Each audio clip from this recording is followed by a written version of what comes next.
ठाकुर जी तरस गए हैं। क्यों? नरसिंह मेहता मीराबाई के बाद कोई मिल ही नहीं रहा है ऐसा जिसके लिए मैं जाऊं, जिसके लिए मैं उसके पास पहुंच करके कुछ करूं।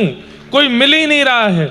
भैया मेरी प्रार्थना, मेरी और आपके जीवन काल के बीच में कोई तो ऐसा भक्त हो जिसके लिए ठाकुर जी प्रत्यक्ष प्रकट होकर के कोई लीला करें।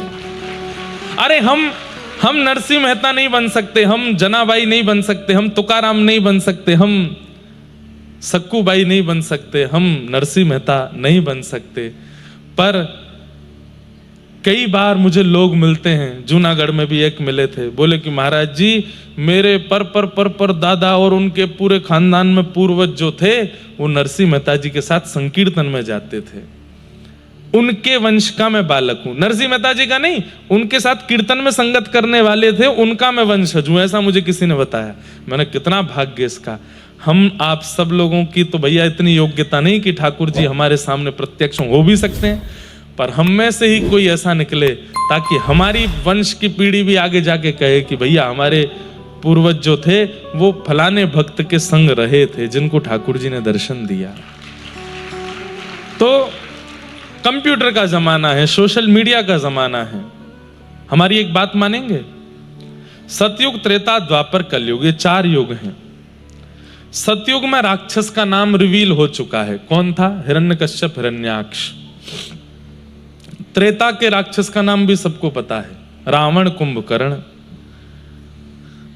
द्वापर के राक्षसों का भी नाम पता है, शिशुपाल, दंत वक्र, कंस। वैसे विशेष रूप से 2 ही होते हैं जो जय विजय बने थे। कलयुग में राक्षस कौन है? इंटरनेट और मोबाइल, ये दोनों राक्षस हैं। आप कहोगे महाराज जी क्यों राक्षस हैं? राक्षस क्या करते हैं? जो अपनी पूजा आपसे करावे, 24 घंटा अपने संग लगाए रखे। रावण की क्या जिद थी लंका में कि राम को मत भजो, कृष्ण को मत भजो, वासुदेव को मत भजो, नारायण को मत भजो, मैं परमात्मा हूं, 24 घंटा मुझे देखो, मुझे भजो। फोन भी तो यही कह रहा है। सुबह उठते ही व्यक्ति ठाकुर जी का नाम नहीं लेता, फोन कहां है मेरा, कहां गए भैया तुम, चिट्ठी ना कोई संदेश, जहां तुम चले गए। इतने प्राण बसते हैं उसमें। अगर चार्जर ना मिले, बेचारा चार्ज ना हो पाए, तो उसकी बैटरी नहीं हमारी बैटरी लो हो जाती है। हमको भोजन नहीं मिले, उसको जरूर चार्जिंग कर दो।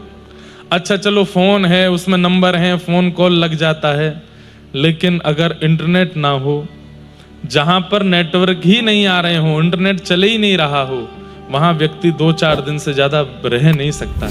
पहले व्यक्ति की जरूरत होती थी हवा, पानी, कपड़ा। अब व्यक्ति की जरूरत होती है 4G 5G नेटवर्क तो होना चाहिए, तो ही मैं जीवित रह पाऊंगा।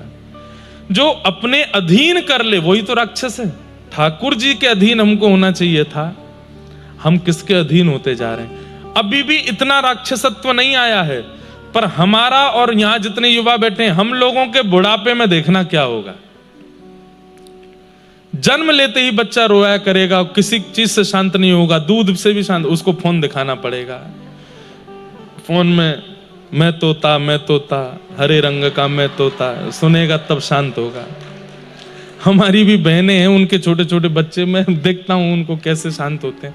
पर हाँ एक चीज हुई है, मानना पड़ेगा, पिछले 1-1.5 साल में अब मैं तोता बंद हो गया है, बरसाने की छोरी शुरू हो गया है। अब हमको लोग बोलते महाराज जी हमारे बालक भोजन नहीं करते जब तक बरसाने की छोरी नहीं सुने। मैंने कहा वाह, चलो अच्छा, ऐसी बहाने किशोरी जी का नाम तो सुन रहे हैं, बरसाने का नाम तो सुन रहे हैं, बड़े होके कभी तो कहेंगे मैया ये बरसाना है क्या, लेके तो चलो एक बार, फिर लेके जाना उनको। हम तो 2-4 और ऐसे संकीर्तन बनाने वाले हैं कि जिनसे बच्चा भोजन करे, पढ़ाई करे, रोटी खावे, सो जाए। अच्छा है, तो हम तो प्रयास कर रहे हैं कि ये फोन राक्षस ना बने, ये देव ही बना रहे, पर ये होगा नहीं। बहुत जल्दी ये राक्षसत्व का रूप धारण कर लेगा, हमारे प्राण बसेंगे इसमें। ये अगर नष्ट हुआ तो कितने लोगों के प्राण आज भी हैं, आज भी कितने लोग ऐसे हैं संसार में जिन्हें भोजन ना दो, पानी ना दो चलेगा, पर फोन अगर दूर कर लिया तो शायद प्राण चले जाए उनके। ये राक्षस हैं कलयुग के। इसलिए कभी वृंदावन जाए ना बंधुओं, तो हमारे कहे से तटीय स्थान जाइएगा। तटीय स्थान में फोन अलाउ नहीं है, इलेक्ट्रिसिटी अलाउ नहीं है, पंखे अलाउ नहीं है, लाइट अलाउ नहीं है, मतलब आधुनिक यंत्र कोई भी अलाउ नहीं है वहां पर। दिए की रोशनी होती है, रेत बिछी है, दरी आदि, अभी सर्दियों में तो दरी बिछती है, नहीं तो गर्मियों में तो रेत में ही बैठते हैं। वहां पर शाम का, रात्रि का समय होता है तो व्यक्ति का मुखमंडल दिखाई नहीं देता, शांति इतनी कि कोई कील भी गिर दे तो उसका स्वर आ जाएगा। और उस तटीय स्थान में जब जाकर के आप 2-4 घंटे व्यतीत करोगे तो आपको लगेगा कि अपने आज तक के जीवन में ये 4 घंटे ही थे जो मैं जिया हूं, बाकी मैं जिया नहीं था। ऐसा अद्भुत स्थान है। महाराज जी की बड़ी कृपा रहती है दास के ऊपर, ऐसे स्थान को भी प्रणाम। तो आधुनिक यंत्र ही राक्षस हैं कलिकाल में। पर कई लोगों ने इन यंत्रों को ही गुरु बना करके अच्छे कार्य भी कर रखे हैं। अब यहाँ हजारों लाखों लोग केवल उसी के माध्यम से कथा सुनते हैं। जो कथा में नहीं आ पाते, कथा में पहुंच नहीं पाते, वो उसके माध्यम से ही अपना जीवन परिवर्तन कर रहे हैं। तो कहीं ना कहीं उसकी विशेषता भी है, पर उसके फायदा अभी भी 25% ही हो रहा है, बाकी का तो उसका दुरुपयोग ही किया जा रहा है।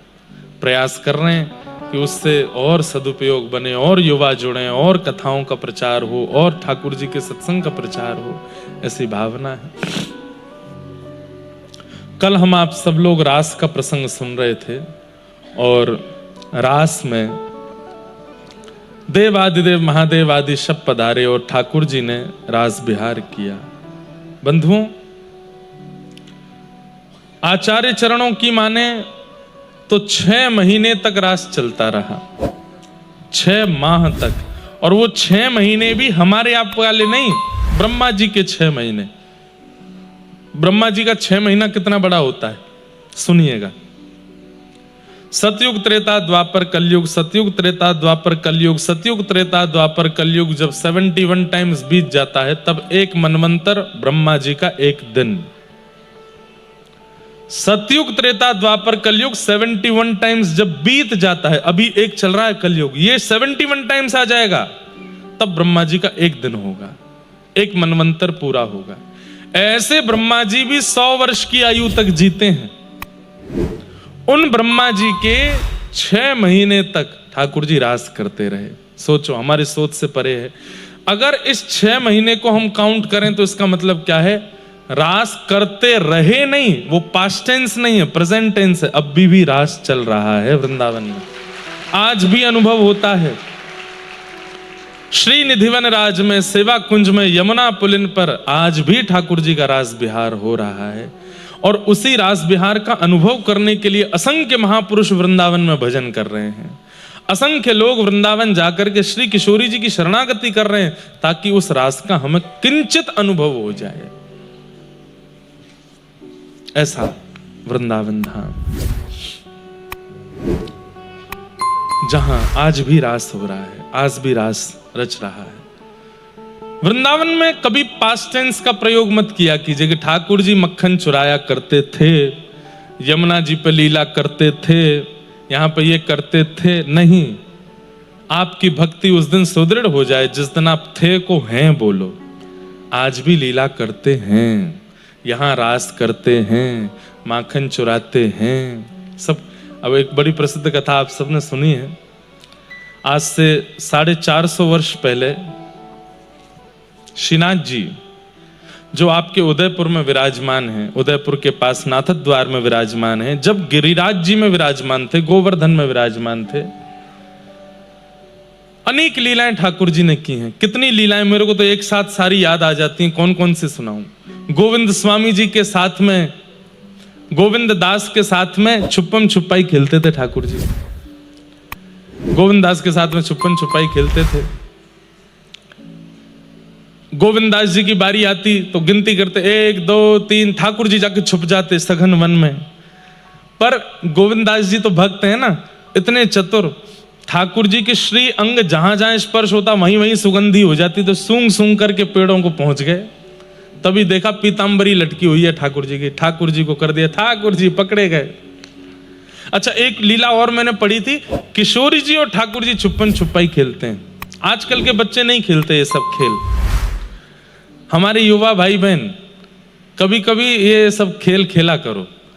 और जैसे युवा सब लोग मिलकर के रविवार के दिन कोई प्रांगण में जाके कीर्तन करो, कीर्तन करके अपने सेवा के ठाकुर जी को वहां लेकर के जाओ, उनको बढ़िया मधुर विराजमान वृक्ष के नीचे करो, उनके सामने सखाओं की मंडली बना लो, फिर ठाकुर जी को ऐसे मानो कि ये हमारे साथ बैठे हैं, और फिर आप लोग क्रीड़ा करो।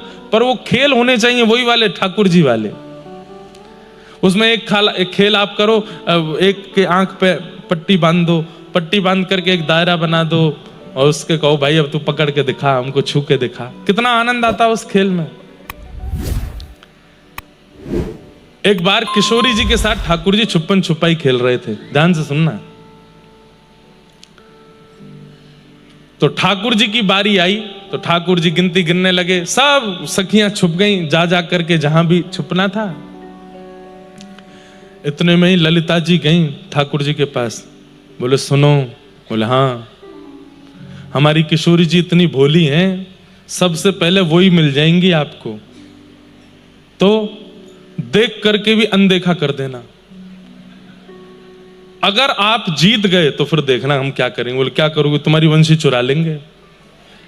ठाकुर जी बोले ये कोई खेल है? बोले कि हाँ यही खेल है।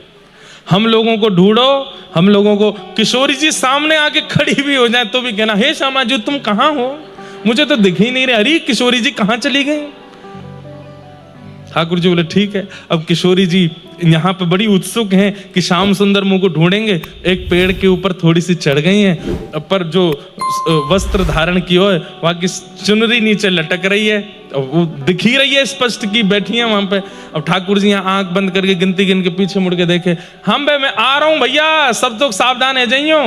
अब सब सखियां इधर उधर, किशोरी जी सामने वाले पेड़ पे चढ़ रही हैं और नेक नेक से पत्तान में छुपा रही हैं अपने आप। ठाकुर जी बोले छुपो ना आवे, सामने ही बैठी हैं दिख रही हैं, और ललिता मुंह को देख रही है कि पकड़ी हो मत ने। कैसी सीधी है हमारी किशोरी जी। ठाकुर जी इधर उधर ढूंढ रहे हैं, उस पेड़ के नीचे से ही निकल रहे हैं।